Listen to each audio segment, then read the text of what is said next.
Brown says, get that India. Big boy. Call an ambulance! Maybe call a priest!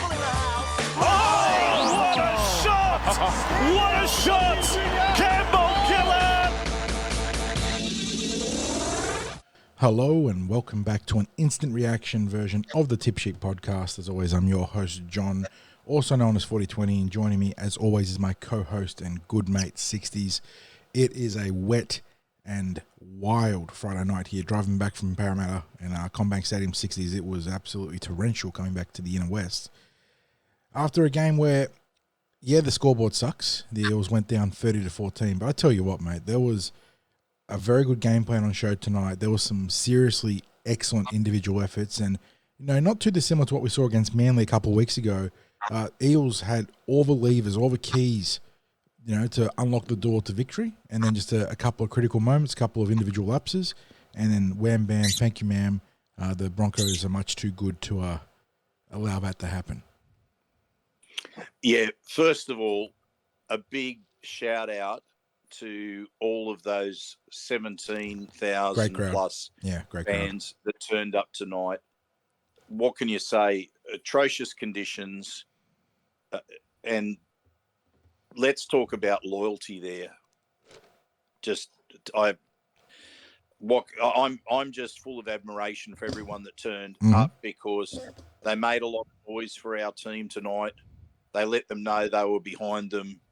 We'd heard whispers of discontent that was out there that was going to raise its head. Not the slightest evidence of that tonight. And I think the team responded. I couldn't be prouder of being an Eels supporter there tonight. And there was, from the people that I spoke to, and I spoke to a number of people after the game, there was a very similar sentiment, which was the effort was first rate, the game plan was spot on. We missed out due to some individual errors that it turned out to be costly. And not to make light of it, but some pretty awful bad luck. When those errors pop up right into the arms of some of the speedsters in the opposition team, there's only so much you can do. But before we go any further, 60s, we don't want to get too lost in the sauce as you break down this. I've got to say, a very interesting result, honestly. As always, a quick shout out to the sponsor of the show, and that's Star Partners Real Estate, Auburn Rowan and Parramatta. Greg and the crew out that way do a fantastic job, obviously in their own businesses, but also supporting TCT and the Tip Sheet. And we could not do everything that we do, not just in this podcast, but on the site, without the help they provide. So you talk about the camaraderie and a great turnout, and Greg and the crew over there really typify that when it comes to TCT, don't they, 60s? Absolutely. And also our thanks to Parra Leagues. We were there pre-match with our preview podcast, and obviously a full room there. That was the early tip-off to the crowd, wasn't it? The bistro was pumping, the club was pumping, there was a queue outside. So, like you said, the Parra faithful turning out despite the dismal conditions, and honestly a team that's been beset by bad luck and injuries on all fronts. Yeah, so if there were any people that went over to the club expecting us post-game, just be aware we do a combination of pre-game and post-game. It was the pre-game appearance this week. We've got some pre-games coming up, but if you listen into the podcast, we'll let you know whether we're there before or after the games. And it has a lot to do with starting times and days. Yeah, exactly. And what have you. So, just keep tuned into us and follow the socials as well, and we'll let you know what time we're on over at Parramatta Leagues, the home of the Eels. But mate, let's get into it. Oh, and look, can I just start off? I have some emotion around the game tonight, because I went there, I guess, with expectation of, well, it was actually more in the hope category. I went along hoping that I would see a real effort. And then, well, I mean, they say the hope kills you, but it was actually, in some senses, a wild ride tonight. Just a wild ride, because I went past hope and went to a belief that we were in it with a genuine chance. And I think the team played the sort of positive football that gave them a chance. Ultimately, at times, it proved to be a little bit costly because of some errors that came when we were in attack and we were pushing a pass. But you know what? Far better to be making mistakes, actually looking to do something, and rather than any sort of meek surrender that unfortunately we did see in Darwin. But I think tonight was a little bit like, I mean, it didn't follow necessarily the same pattern as the game against Manly, but against Manly, individual errors cost us dearly. And again, we have to say tonight it was individual errors, but maybe there's only one or two players that we might feel that we could be critical of tonight in a game where the effort levels were really, really high. Yeah, full-time score, obviously we mentioned, 30-14 in favour of the Broncos. Walsh, Mariner double, Mam and Cobbo, their try scorers. Walsh and Staggs sharing the kicking duties, going 5 from 5 combined. For the Eels, Blaize Talagi touchdown in the 31st minute, Dylan Brown in the 41st, of a sensational individual effort, real Cam Munster sort of energy there with the 1-on-1 strip, and then Sean Russell, 2 conversions and a penalty goal as he went 3 from 3 off the tee. So the scoreboard, 30-14 at full-time 60s, but 18-8 at halftime, and that did not feel like a reflection of what we'd seen in the first half. And we went in there, it was like mixed horror and mixed hope, wasn't it? Where, geez, they're down by 10 points. Broncos have pulled some stuff out of their backside. What are we going to see in the second half? And to the boys' credit, they came out and really made a fist of it. Dylan Brown makes that 1-on-1 steal to, score against all odds, I suppose, early in the second half. And from there, we for the vast majority of this game, we controlled the territory, we controlled the flow of the game. But you look at the two mistakes. Young Ethan Sanders gets his pass wrong to Dylan Brown. Brown gets skewered as a result. The ball pops up to Ezra Mam, who sets Reece Walsh away. Then you have Brown and Sean Lane getting it wrong on the last tackle, and again the ball pops straight up into the arms of a waiting Bronco that led to another try. And then the other two ones, I think it was Joey Lussick just getting it wrong, trying to take the pressure off the team for clearing kick out of dummy half. And he didn't quite strike the ball right those two occasions, allowing the Broncos to get some plus field position that set the table for a couple of tries there. And you look at those, individual moments there. And I know the Eels got lucky at one point with a knock-on by Blaize or knockback by Blaize that was scooped up by Selwyn Cobbo, being negated by Cobbo's offside from the kick. But there was so much bad luck outside of that went against Parramatta. And you look at the team stats, you look at the player stats, and it really points to what Parramatta was doing to great effect against one of the competition heavyweights. They won the possession battle. They won time of possession. Their completion rates weren't great, but that was as much a reflection of the weather and taking some chances as anything. But we talked about, I know we didn't record at 60s, but we also mentioned in our pre-game show and in our preview show about the importance of winning the battle around the ruck. They went out there and did that. Plus 200 in terms of run meters on the Broncos. Plus 70 on the post-contact meters. 4 line breaks apiece. Plus 8 on the tackle busts. They were outgained the Broncos on a set-to-set basis. The play the ball speed was in the same vicinity, which is always good to see. More offloads, more passes. They used the ball more aggressively. So they were doing so much right. They were better defensively, 86.5% effective tackle rate in those dreary conditions versus the Broncos' 81.5%. So they went out there and did so much right, but just the bad luck in those little moments that became big moments and that the game got taken away from them. And that's why we sort of sat there through the game and in the wake of the post-game there saying, wow, the game plan was great. The players applied themselves really well. There was some, in the second half, there was some opportunities for the Broncos where fatigue obviously opened the way for guys like Payne Haas to, create half breaks and opportunities. But they scrambled through at the entire course of the game, set on set. They had some great physicality. And it was just one of those games where you did so much right and it just wasn't enough. And that's football. Well, I don't know that I've ever seen the stats favour a team as much as what these stats did, and to still be down 30-14 on the scoreboard. And those two tries that Brisbane got off our errors, you can virtually say they were intercept tries. Yes, essentially, because yes. it was the same. It was the same sort of context. We're talking about you mentioned some of those stats there with the line breaks being equal, but the dominating them in terms of the run meters, and then you also get into things like the tackles, the missed tackles. Well, the Broncos made 47 missed tackles compared to the Eels 39. The Broncos made 30 ineffective tackles to the Eels 15. They doubled the ineffective tackles. So the Eels were winning that there. Something that we didn't win, and it points to an absent player, of course, was the kick meters. Yep.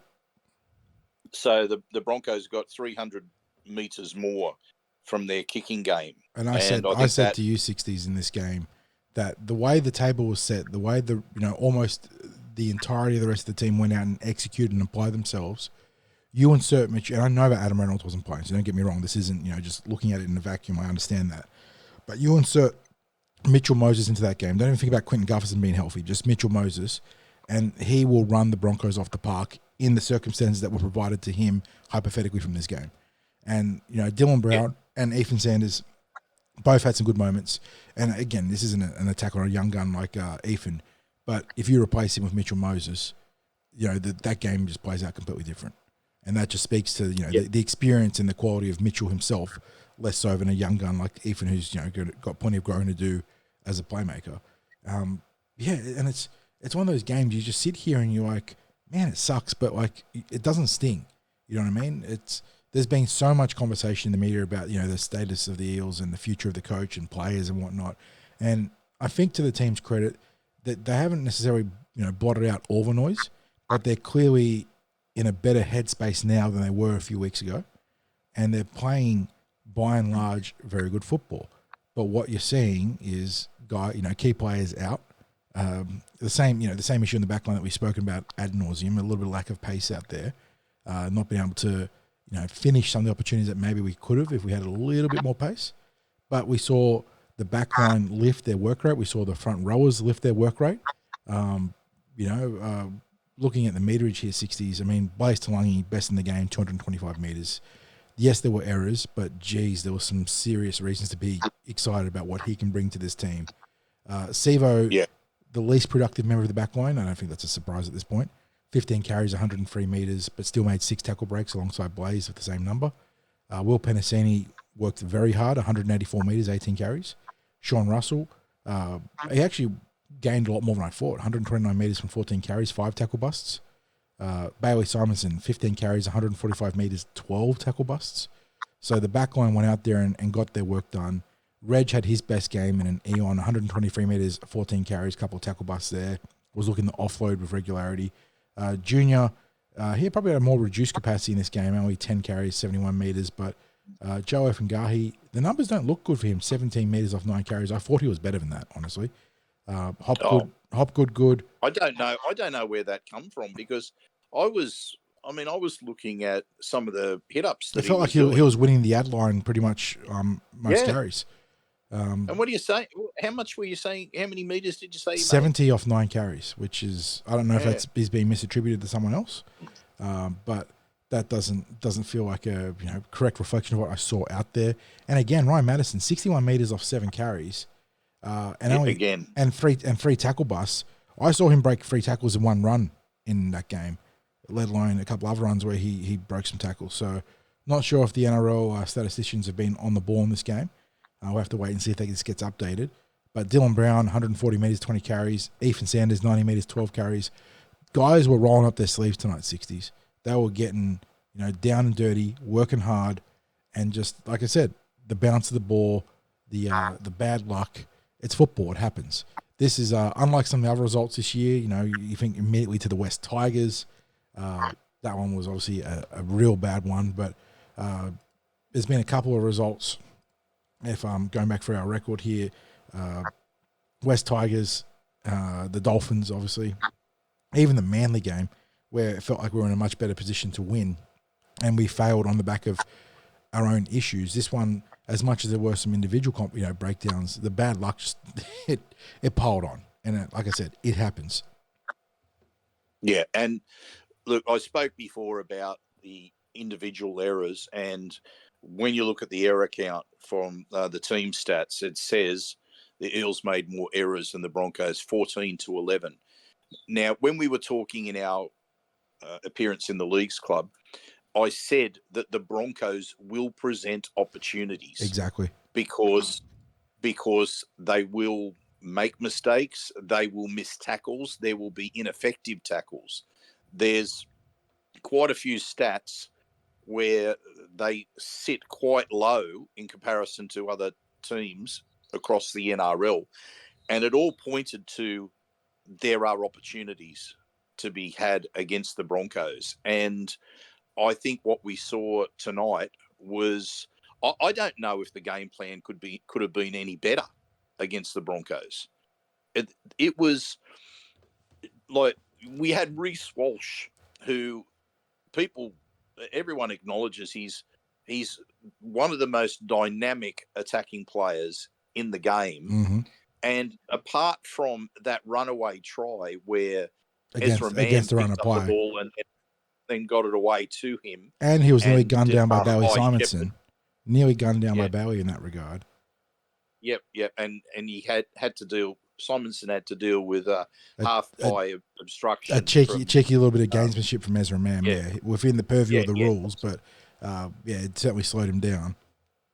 But apart from Reece Walsh having that moment there, he was pretty well shut out of the game. Mm-hmm. Like the Eels, there was, from a system perspective, from like the Eels systems, be it defensively, it was hard to fault what was happening out there.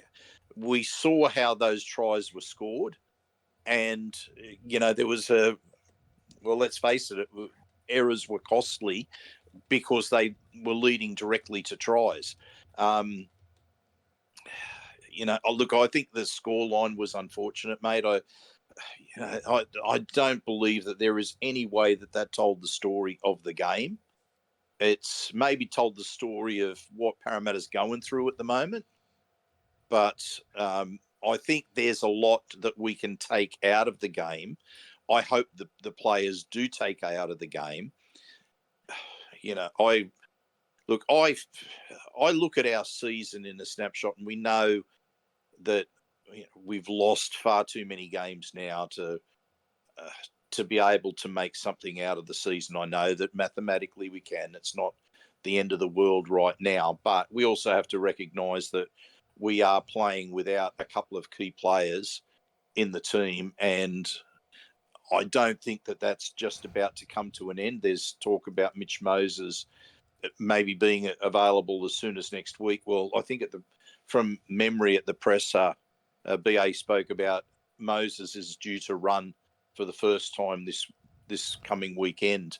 That he's been using the load machine, which for people that aren't familiar with it, it allows the players to run, and it gradually builds up. It takes a lot of the weight load from their running, and they can then adjust the machine so that more and more of their body weight is added to their running. And it just basically means if you're coming back from an injury where the weight that impact that you get when you run is reduced. So he's at the point they're saying where he's able to go out and start running.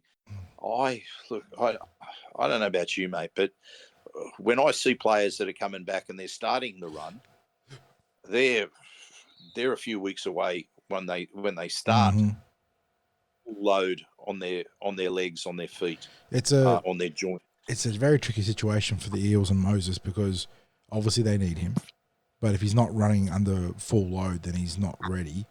Brad did say in his press, I'm just reading the cliff notes someone provided for me, that he is targeting Magic Round, but it's touch and go. And of course, the other thing that looms over all of this is that the mail is, at least from mainstream press, is that Maguire is favouring Mitchell Moses, and especially that was prior to Nathan Cleary leaving the field earlier tonight at halftime with another hamstring complication. So Mitch is in the mix for an Origin call-up, which does not help the Eels in any way whatsoever. Yeah, it's a very complex situation. Surely Nico Hines gets that gig now. You'd think. I mean, he's playing in a team which is sitting at the top of the table, and he's fit, and he's getting man of the match points in basically every win that the Sharks are having. And I don't want to be trying to talk Mitch Moses' chances down, and I hope that if I'd like to think that he does get honours that are due to come his way, and if he gets this call up, I think that's fantastic for him. I'm being a little bit selfish as an Eels supporter and in thinking, let him come back, like let him work his way towards some form.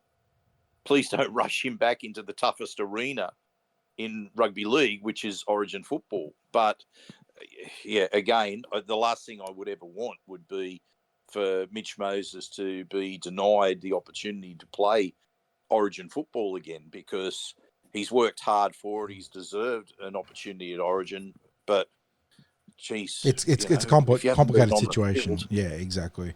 Yeah. And look, we know Mitch is an absolute gladiator in terms of what he can put his body through for the team. We've seen that for the Parramatta Eels, where he's played through calf strains and more over the last few years. He is tough. That is certainly not a criticism you can level at him anymore. He is tough as teak. And if he gets the call for New South Wales, obviously he'll give it everything. But for the Parramatta Eels, obviously there's the big picture they're looking at. Obviously we'll deal with that bridge when we get to it, 60s. I want to talk about the attacking looks today. Eels installed some different attacking packages that we probably haven't seen prior to this week. They came off the bye and obviously used that time quite effectively.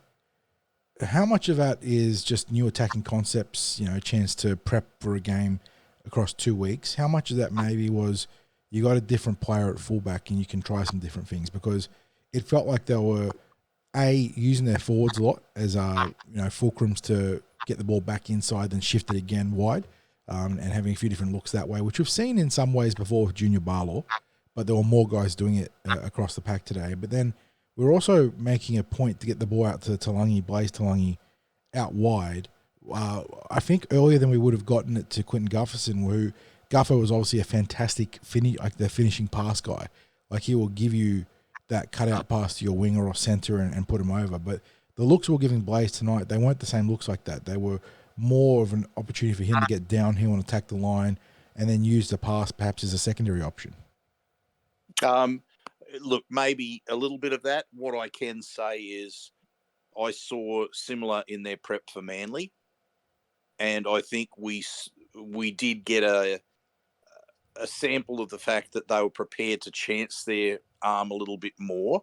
But when you're talking about specific shapes, yes, I could see that there were some differences in even between the game against Manly and this one, in the way it looked like they were looking to take advantage of a couple of faster players in the back line, in certainly in Blaize and also in Sean. But look, I guess what you're seeing is it's similar across the NRL now. Teams are prepared to move that ball against compressed defences. And it's not like compressed defences are anything new, but given that, I mean, what you tend to see is that ultra compression when a team, from the defence, when a team's trying to go through yardage. So they make it harder because normally the first 3 or 4 tackles in a set, you've got players that are still working their way back onside, and attack isn't the attacking shapes aren't really there. But teams are working hard to get people back in a position where they can throw an attacking shape from their own end of the field. And it's starting to become where there was 1 or 2 coaches that might be prepared for their team to chance their arm in past seasons, I think it's becoming a flood. I think it's becoming almost the norm now with teams that they are going to look to exploit a compressed defence and get outside them and look at ways that they can get that ball across. And it's, we're seeing almost the old runaround, aren't we? I mean, we definitely have seen the the wrap around, run around. That has become part of, I think, a few teams. Arsenal's now, Manly. I mean, Brisbane and Melbourne might do it too. It's definitely coming back into the fold. What's old is new in that regard. And even the Parramatta Eels. Well, you know what? Isn't it? It's a far better option than the old block plays, isn't it? I agree. The block. Yeah, sorry. The block plays. I was just going to say, when you watch the attacking shapes in rugby league, there's a lot of teams use a lot of have a lot of similarity. Yeah, and look, the from plays are a crutch. To block play. Yeah. Yeah. Teams crutch on it way too hard. Yeah, and so when you're seeing wraparounds, when you're seeing forwards involved in shifts, and they're throwing a shape in the middle of it's almost like, how can I put it? It's almost like there's some forwards make a guest appearance in a shift, and might take the ball back in, look as if there's a change of angle, but then there's the wraparound, and then the shift continues. So it causes a disruption to a defensive system. It's something that I'm enjoying seeing. I'm enjoying seeing it from the Eels at this point, but it's something that I've enjoyed watching in rugby league this season. Is teams getting away from those standard block plays? Yeah, absolutely. And for the Eels, it feels like probably Will Penasini is our most proficient, member of the team when it comes to punishing those compressed defenses in our own half. He's been able to release Bowie Simonson a few times now down that right edge. So it's good to see the Eels are also, dabbling in some positive football coming out of their own half. And I suppose... Yeah, so... sorry, John. Continue. I was going to say that I imagine the name that most people want us to be talking about right now and doing a breakdown of is, of course, the fullback, Blaize Talagi. We mentioned his numbers earlier, 225 metres, 3 line breaks, 6 tackle busts, a try. Could have had another 2 if it wasn't for a correct obstruction call on Campbell-Gillard there, and then a drop ball off a Mike Acevo sort of flinging the field offload. He had some errors. There were 4 of them to his name, and one that's not credited because of the penalty against Selwyn Cobbo. And we warned people. I'm like not being all high and mighty about it, we warned people, but we did caution that there were going to be errors. Well, I think BA even said it himself. He's going to make mistakes. Yes, and that was on show. And what we also saw on show was, as you've so eloquently put in the past, that goldfish memory that James Maloney, just don't even bother about filing it away. It's, the errors happen, we move on. We saw that. It was, on the whole, a very exciting game from Blaize Talagi 60s. I know he dropped the ball.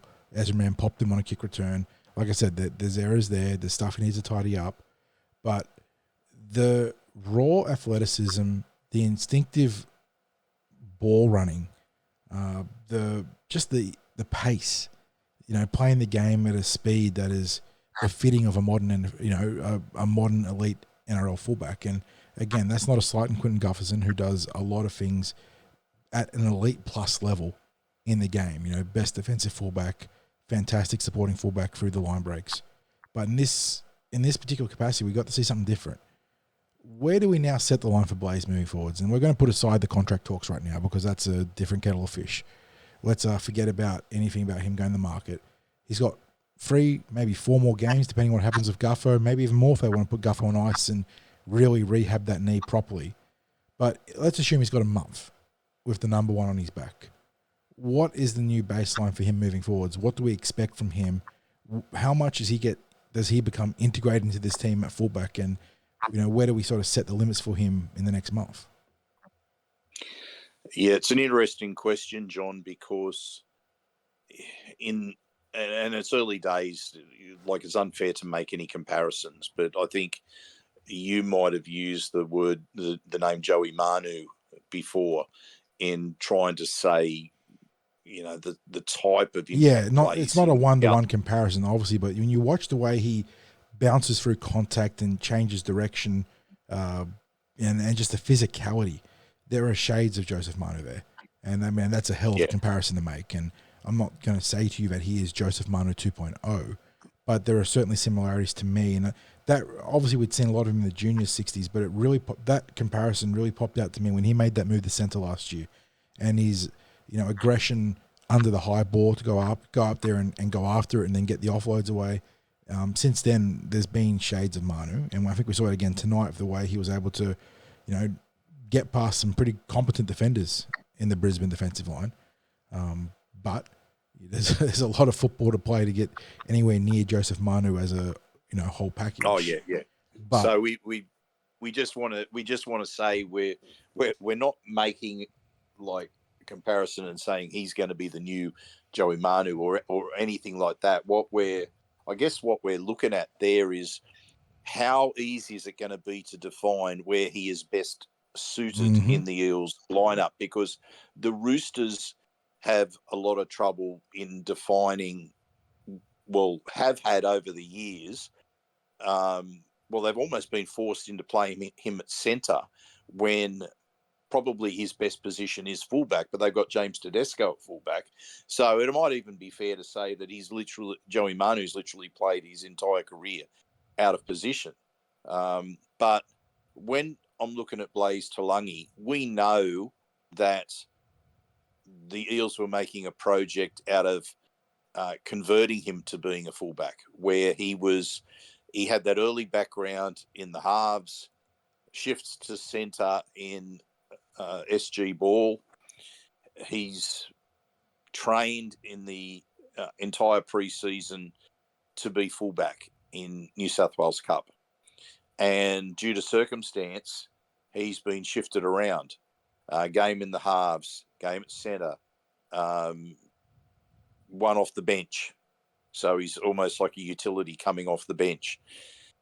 And then he plays tonight, and we see the sort of game from him that, John, like you and I have watched plenty of his football over the years. I watched that performance tonight, and I thought, he's doing stuff out there that I didn't know that he'd be able to do right now. And I guess a lot of it has to do with the fact that he appears to be playing with a lot of confidence. Yeah. And we can only assume, and I guess we can take it from the words that BA has said in the press conference about the fact that we have to expect Blaize Talagi to make mistakes, that BA's said to him that, just keep being yourself. Like he knows that he's the sort of kid that will put an error behind him and just keep going on with whatever the next play is. And he's obviously said to him, you've got my backing to play as you play. And that must give the kid a lot of confidence. And, obviously we've made the comparison to Manu, but watching him play tonight, that ability to forget that he made a massive blooper and, it's, a funny, embarrassing, misread of that bomb, and he ends up sort of pitching himself backwards trying to make a save and, misses it completely. He spins that into a couple minutes, or I don't know how many minutes later, but he jumps over Ezra Mann, makes a line break, sets the table for an attacking set that he goes on to finish by breaking, 2 or 3 tackles on the goal line and scoring. So, yeah, the sky really is the limit for him right now. And at the same time, you don't want to, pump him up too much and sort of pressure him that much. But, yeah, it's going to be a very, very interesting, very fun 4 weeks. And I know that there's stuff that's not, the team's got issues, and you can talk about how that makes it not as fun as a fan. But you got a couple of young kids in here, and I know Ethan's future isn't with the Parramatta Eels for the next 3 years, but obviously he's there right now and making a fist of it. Dylan Brown's showing growth, game on game. So there are reasons to be really invested right now in the Eels, as much as we're struggling and as much as things aren't going right across the big picture. And this was a game, like I said, a lot to be made about Brad Arthur's future. As long as the team came out today and made a fist of it, I don't think it was going to count negatively against him. If anything, you could make a case that it's improved his stock. They came out there and really had the Broncos sweating. And now, it leads us to Magic Round, obviously, where we're going to go up there and face the Melbourne Storm. But I don't know. Like I now go to Magic Round, not thinking that we're shoo-ins to win, but thinking that we can make a real fist of it again. Like, there is just a bit of energy now in this team, and all it needs, all the kindling is there right now to, not necessarily save the season, and go on a huge run like you talked about that would take to get back into finals contention. But all the pieces are there now. It just needs a spark, just a bit of luck, a good result, and maybe, just maybe, this team can start to climb a bit. Can we find a way for Cameron Munster to have a week out next week? I would love a Munster with Melbourne Storm. I'm not going to lie. He is so much of everything they do so well is for him, and even when he's having a bad game, he is capable of just producing that one play, other what we saw Dylan do today, where it's a one-on-one strip, a crazy fake inside pass to a cutout ball or run. He is the special sauce in Melbourne. There are a lot of obviously at Melbourne, everyone does their job, and the wheels and gears work because of that. But when they need a play, there is one guy they turn to. And I know they've got the young Suafa'alongo who's looking real sharp there, but Munster is still the guy. And I would love if he wasn't available next week. I'm not going to lie. Yeah, well, we'll be talking obviously more about the Melbourne game when we get to our preview podcast next week. But I just wanted to give a shout out to our halves. I thought both Ethan Sanders and Dylan Brown had very, very good games. Ethan is really performing quite well. There's been talk, like supporters have said, look, they've got the wrong way round with Dylan Brown and Ethan Sanders in terms of their numbers that they're wearing on their back. I don't think it would matter one iota whether one's got a 7 on his back and one's got a 6. They're playing their individual roles quite well. I thought Ethan Sanders is playing with a confidence that belies his inexperience in the NRL. And Dylan Brown, there was a moment tonight, and I can't remember whether I spoke to you about it at the game itself, but it was where he made consecutive tackles. Yeah, the doubles that led to a forced error, on one of the forwards. Yes. So late in the game, he's made a tackle, and I think that tackle might have been on a forward, and he's made a tackle higher up, and then from the shift from the play of the ball, he's gone across and he's hit the next ball runner with a classic rugby league tackle, just belting into the hip of the ball runner, and the ball's been forced loose from the impact, and the Eels have got the turnover of possession just there. And the thing is, we talk about effort on effort plays, and players that you see will make strings of tackles. And what maybe isn't as well known about when players make strings of tackles is what it does for the others in the defence line. So if you've got one player who just can affect 2, 3, 4 tackles in a row, that's 2, 3, or 4 tackles that other players haven't been required to get in and make as well. And that gives the defence line a little bit more energy, because you've got one player who's gone and done all of that work, and they've done it really efficiently because they've charged out from, and often it'll be that they've gone from that marker position and got across and made the next tackle, and then the tackle after that, and then next thing they're back in the defence line. But while they've done that work, they've taken the load off the other defenders. And we talked before about reducing the load, the outside backs reducing the load for forwards when they're doing a lot of that yardage runs. And this is a similar thing, but this time it's in defence. Yep. So players that make those effort plays, they go a long way towards helping the team as a whole and giving the team a bit of a break.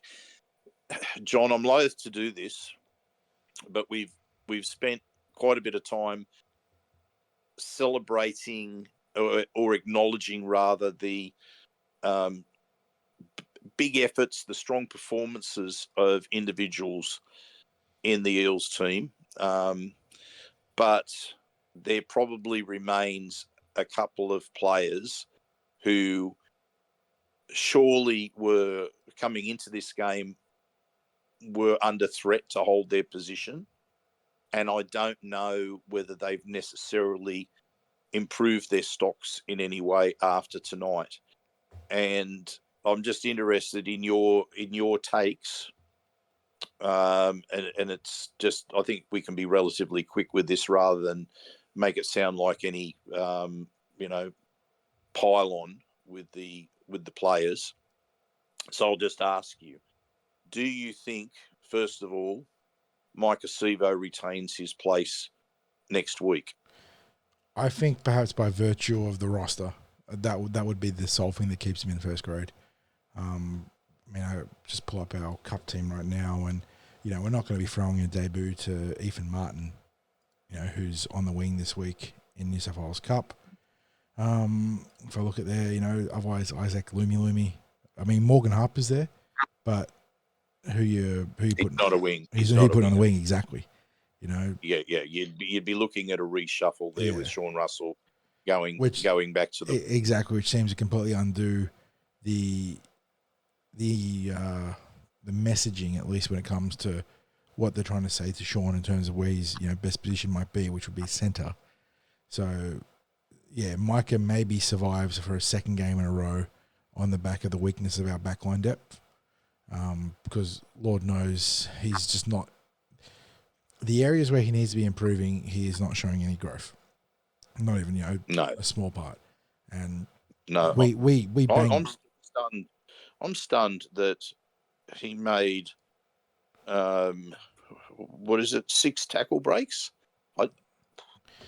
I don't know. I don't know where I saw it. I'm not sure where that is too. Like I said, the statisticians have produced some interesting numbers, but he made 103 meters off 15 carries. And I get that sometimes you're doing tough runs, but that's not even 7 meters a run. Like, it's just not good enough. 15 carries, sure. That's probably a metric or a benchmark that you'd be setting as where you'd want him to be at. But you're talking, 8, 9, 10 meters a carry 60s. You look at Bailey Simonson, 15 carries, 145 meters. And something that we spoke about both in the preview podcast and the pregame show, you watch Bailey, and sometimes he can be guilty of running a little bit too much sideways. But when he gets the opportunity to actually, get the first feet forward against the defensive line, he'll use his footwork to get into the arms of the defensive line. He's not running into their shoulders, into the chest, into the teeth of the defense. And that's why he's winning the ad line and getting good meterage. Yeah, we absolutely pinpointed this as being an issue for Mike Acevo in that when he's taking these yardage carries, when he's in an actual kick return, he lines up directly at the chasers. Yeah. So there are the odd occasions where he might take a diagonal run, but so often we see him running towards directly at defenders. The legs stop pumping and it's a surrender tackle. And what you see, and we saw a couple of instances with it tonight, and I think there was one run in particular where I spoke about it when it happened, and Bailey Simonson ran at the arms of the chasers rather than at the shoulders or the chest of the chasing defenders. And as he was hitting those arms, the legs were pumping, and he half pulled out of the defenders. And I think he sort of got through and then he might have, from memory, gone to ground, but he'd actually pushed through the defenders. And you look at the body of Micah Sevo, and you think, when you're in yardage, if you were hitting the arms of the defenders, so you're actually running at gaps, if you were running there and pumping those legs, geez, he'd be a hard bloke to bring down. I mean, we see it when he's going for the try line. And, I mean, yes, there are times where he's isolated against one defender. But we've also seen this year in yardage where one defender just brings him down. Yeah. Where it's still like a surrender to that defender. And it's I think there's like a mindset from him that he's not going to break the tackle. There was one moment where he did something which actually surprised me, where he did look to isolate a chaser and then got his arms free and got an offload. Open up the passing lane for Sean Russell, not Sean Lane. Yeah, that's right. So. Yeah, and I was thinking, okay, well, you're not going to expect to see that all the time, but he's obviously thought about what he was going to do in that carry, and I wonder whether that mindset is negative with a lot of the others, because I don't know. I'm just expecting more than, like you just pointed it out perfectly, that both he and Bailey Simonson had the same number of runs tonight, and one got about 40 metres more than the other. And it had everything to do with, well, let's face it, Bailey Simonson, he essentially refuses to surrender in a tackle. He just keeps fighting and fighting. And as we say, sometimes he's guilty of running a bit sideways, and he's not what you'd call a highly polished player. He's high on effort, but he's far more effective on the wing than what Micah is at the moment. So, yeah. Next question. Sean Lane, does he retain his place in the team next week? I'm less down. I had a chance to reflect on this. I'm less down on Sean Lane than I thought it would be, with the benefit of having driven home now and reflected. Obviously, he had the drop that fell into the arms of the Broncos that led to that second against the run of play try. But the production was there this week. Sorry, he was playing down the less experienced edge with Ethan Sanders. Still got 120 metres off 13 carries. I think that's fair enough effort from the big fella in that regard. Defensively, 29 tackles, 1 missed, 1 ineffective. That's obviously far better than what we saw against Manly. So, in terms of a stay of execution or a reprieve, I think Sean Lane probably did enough this week to warrant, not necessarily being back in the good books, but not necessarily being on the cutting block this week. Okay, so what you're expecting on Team List Tuesday next week is probably the inclusion of Bryce Cartwright, yes, but not at the expense of Sean Lane. No, I think it'll be a bit of a reshuffle with Ryan Madison. Yes, I imagine it'll be interchange. Correct. It'll be Cartwright, I presume, to start.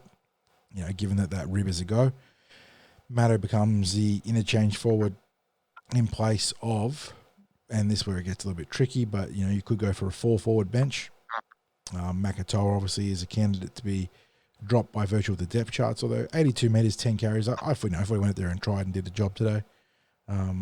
Kelmer, 71 metres, 7 carries. That's fine, but the error we saw there as well, just about application. It's the same good level against Sean Lane too, to be fair. We need to cut down that stuff. I think that Cartwright in, and then Makatoa, Tuolangi, whoever, or Hands, whoever the coach deems to be surplus to requirements, most likely to change there. If Hands does make the cut, and someone else goes that way, I keep banging on at this, but I would like to see BA maybe be a little bit more, not aggressive, but sort of almost preempt the fatigue coming into Joey's game and get hands on, and maybe even in the first half. We only used 7 interchanges today, which means that you could have had a chance to get hands on earlier and then bring Lussick back into the contest later. Use half time to give both the dummy halves a spell rather than just one.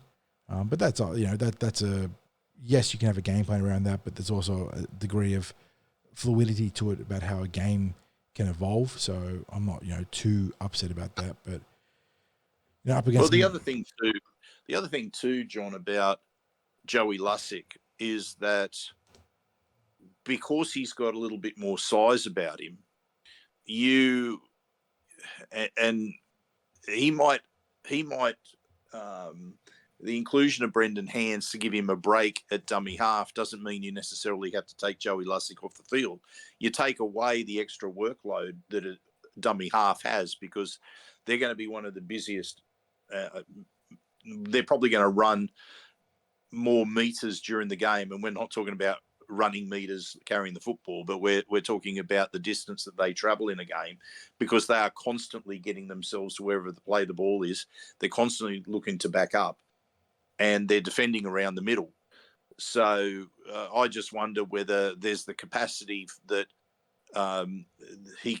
they still don't necessarily lose interchanges around the dummy half, where Joey Lussick could even stay on the field as a lock. It's just a thought there.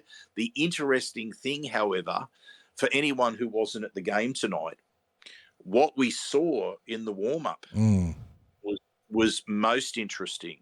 And I'd suggest if people are slightly switching off right now, because we are starting to get to the realms of this being a longer instant reaction than normal, we saw 2 rookies involved in the warm-up, that being Charlie Geimer and Matt Arthur.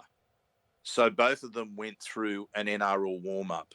It's my mail that they were involved in pretty much the game day preparations that the NRL team go through on match days.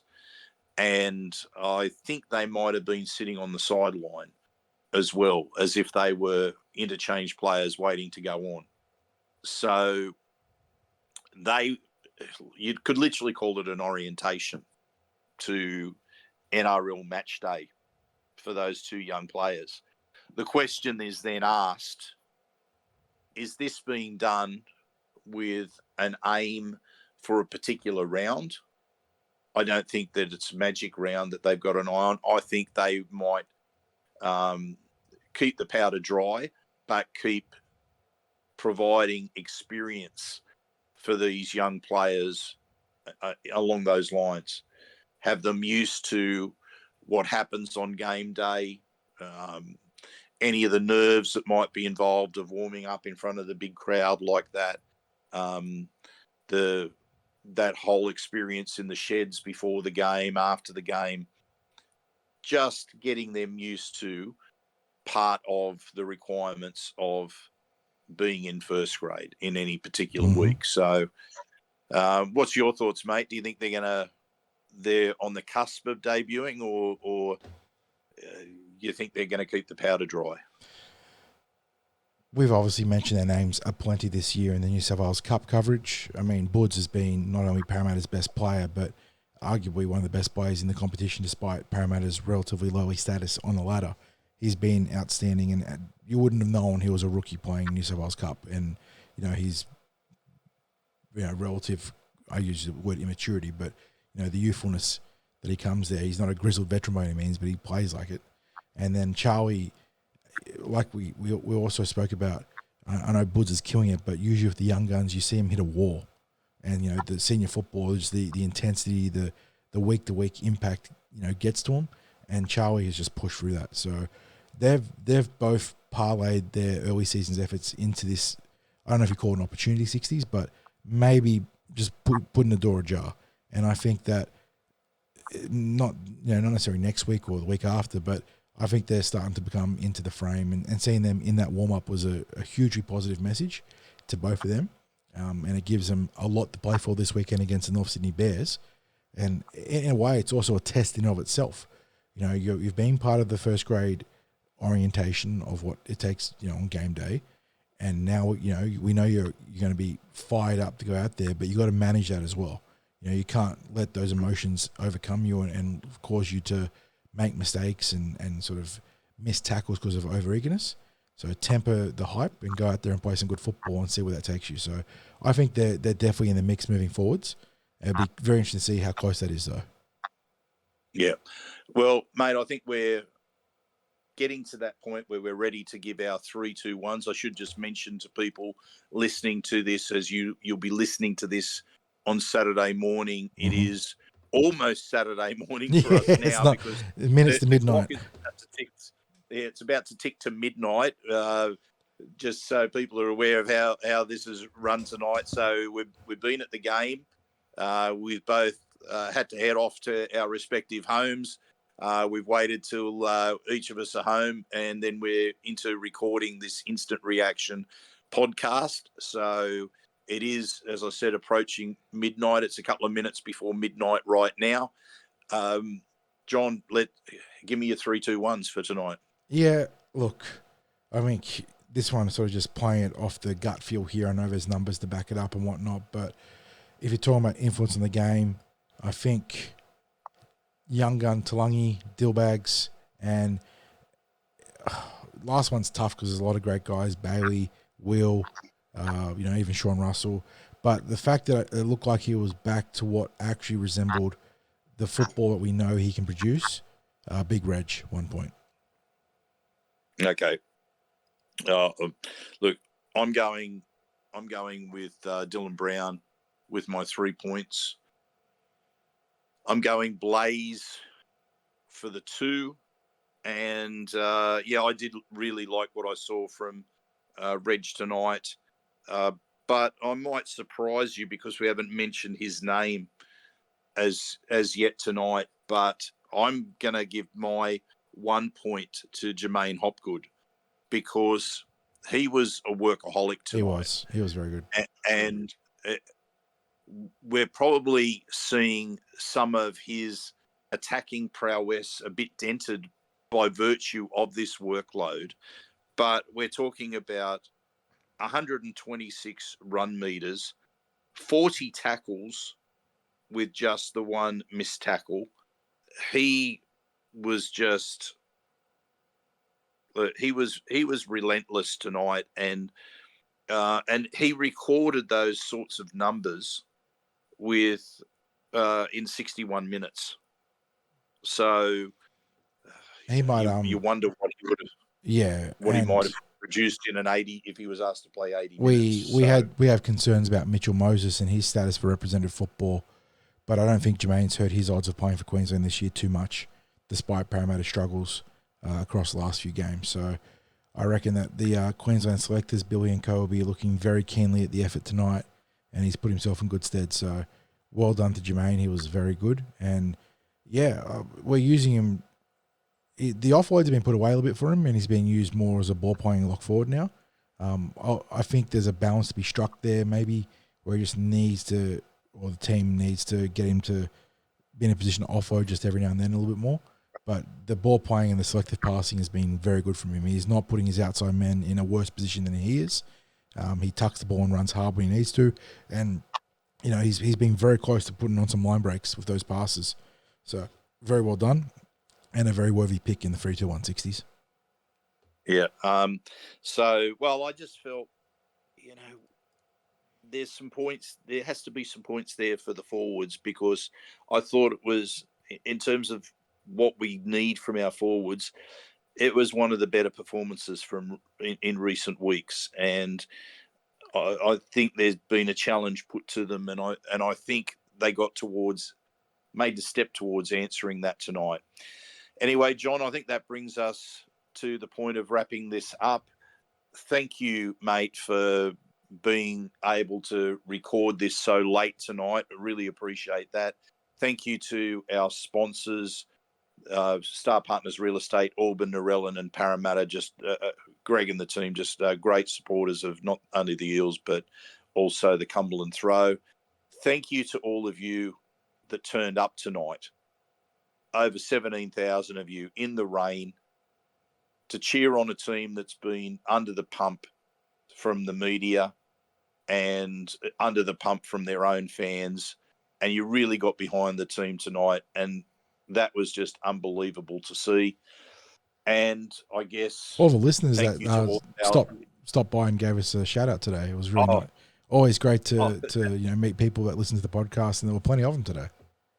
Yeah, that was really there were 2 points that I wanted to thank with that. Like we got to have a bit of a chat with some people after the podcast in the club, but then also was able to chat with some people leaving the ground tonight as well, who stopped me to say hello, and it was good to have a bit of a chat to people tonight. And as I said, there was real positivity about what we saw, and let's have that as a step forward, and carry that into next week's game against the Storm, and really believe that they can do something in that game.